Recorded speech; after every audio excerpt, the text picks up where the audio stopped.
قسمت والے ہیں وہ لوگ جن کے ماں باپ زندہ ہیں، وہ قسمت والے ہیں. اور یہ آپ کے پروگرام کے تھرو آپ کے جتنا ہو سکے ماں باپ کی عزت کریں، ان کی خدمت کریں. خدا کی قسم اگر اپنی زندگی آپ نے سنوارنی ہے تو ان کی دعاؤں سے ہی ہو سکتا ہے، اور اس کے علاوہ کوئی چارہ نہیں ہے. تو وہ ایک والدہ کی طرف سے اور والد صاحب کی طرف سے ہمیشہ بڑا سپورٹ رہا ہے مجھے، بہت کانفیڈینس. وہ پسند نہیں تھی، میں 2-3 دن تو کمرے سے نکلتا نہیں تھا گھر پہ، بالکل کمرے میں رہتا تھا. ٹور ہار کے آ گئے، اگر میری پرفارمنس ہو یا نہ ہو، ٹیم ہار گئی ہے تو میں گھر میں کمرے سے نکلتا ہی نہیں تھا. پھر خود امی کسی بہانے سے، والد صاحب کسی بہانے سے، کوئی بات نہیں بیٹا یہ تو ہوتا رہتا ہے، یہ تو زندگی ہے. اگر انسان حضور کی زندگی کو سامنے رکھے تو ہماری مشکلات کچھ بھی نہیں جو حضور نے مشکلات گزاری ہیں. بالکل صحیح. اتنی دنیا دیکھیے، اتنی جگہوں پہ گئے ہیں، امی کے لیے کبھی کچھ خرید کے لائے؟ اچھا اب ظاہری بات ہے والدہ میری کوئی جینس یا شرٹ تو پہنتی نہیں تھی یا نہ اسکرٹ کا ایسا تھا، تو وہاں پہ میری کوشش ہوتی تھی کہ والدہ واک بہت زیادہ کرتی تھی تو ان کے لیے میں اچھی جو چپل وغیرہ ہوتی تھی یا شوز ہوتی تھی نرم، تاکہ ان کے پاؤں میں تکلیف نہ اور آرام سے واک کر سکیں، تو ان کو میں لے کے آتا تو ان کو بس اسی چیز کا ہی کہتی تھی مجھے کہ پیر کے فٹ ویئر. بڑی بات ہے، بیٹوں کو اتنا کہاں خیال ہوتا ہے کہ میری ماں آرام سے چل رہی، مطلب اتنا سوچتے نہیں ہیں، لیکن یہ آپ کی بہت اچھی بات ہے. شاید امی نے اپنی مرضی سے شادی کی آپ کی، اب اتنے سال بعد آپ کو کیا لگ رہا ہے امی کا فیصلہ ٹھیک تھا؟ بالکل ٹھیک تھا، الحمدللہ سیدھے ہو گئے، اس کا مطلب فیصلہ ٹھیک تھا. سیدھے ہو گئے، کوشش کر رہے ہیں. صحیح. اچھا، جب 2001 میں جب امی کا انتقال ہوا تو اس وقت کہاں تھے آپ؟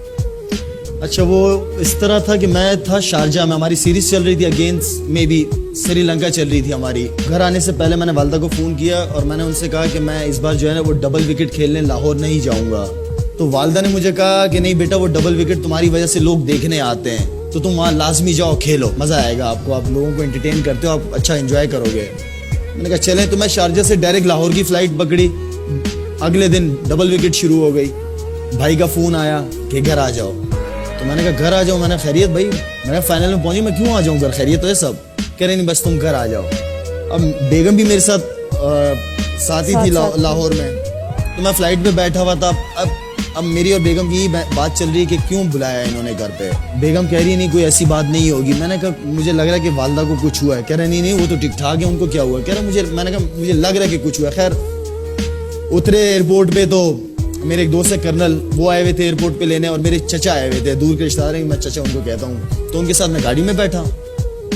تو میں نے ان سے پوچھا کہ کیا ہوا ہے. تو انہوں نے سیٹ مطلب پیچھے میری طرف دیکھا کہ امی کا انتقال ہو گیا. اور اس کے بعد مجھے نہیں سمجھ کہ میں گھر کس طرح پہنچا ہوں، کیا حالت تھی میری.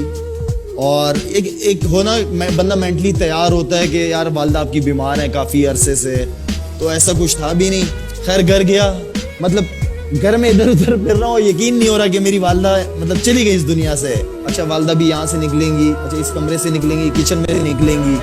تو 7-8 دن 15 دن 20 دن بس اسی طرح ہی تھا کہ والدہ ابھی یہاں سے نکلیں گی، یا مطلب یقین سا نہیں ہو رہا تھا کہ یہ ہو گیا، ایسا کیسے ہو گیا. اور اگر آپ کے گھر میں ایک درخت لگا ہو، ساری زندگی آپ اس درخت کو دیکھ رہے ہو، پھر بیچ میں کاٹ دیا جائے تو اس درخت کی لیے بھی آپ کی فیلنگ ہوتی ہے. تو ماں ہوتی ہے. خیر اور ایسا لگ رہا تھا کہ اس کے بعد ایسا تھا کہ کوئی رنگ، کوئی خوشبو، کوئی خوبصورتی نہیں تھی. عجیب سا ہوتا، خالی پن سا ہو جاتا ہے. مجھے ایسا لگ رہا تھا کہ میں آگے کیسے زندگی گزاروں گا.